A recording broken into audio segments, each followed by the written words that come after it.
Welcome to the Art of Renovation. I'm Paul Foster from Contract Renovations and Custom Homes. Come inside and check out this kitchen reno we just finished. I have some great tips for you if you're planning to renovate your kitchen to make a more open concept. Come check it out. Hey guys, welcome to kitchen renovation we just wrapped up.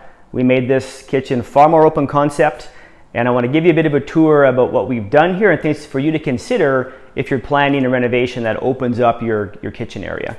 So first off, this used to be a kitchen that was separated from the living room and had a separate dining room, which I would be standing in now. So in our process, we blew out the wall between the kitchen and the dining room to make this a far more open and longer space. We also opened up the wall into the living room to allow for this peninsula with bar overhang. So there's some seating on the backside so you can entertain your guests while you're in the kitchen and they're hanging out in the living area. So if you're planning to open up your kitchen space, there's some things you should consider before you get too far into the process. Number one would be your appliance layout. So in our case here, we relocated the range and the range hood to this outside wall. So we had to redo the electrical for this range and the venting for the range hood.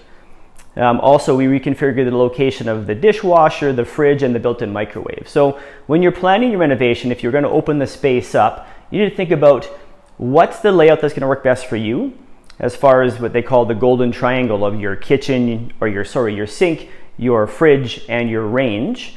And then also think about what appliances do you want, because now you have more space in your kitchen. You can possibly get the larger fridge you've always wanted. Maybe you wanted double wall ovens. So think about that, because ultimately we would design your cabinet package around the appliances that you've selected.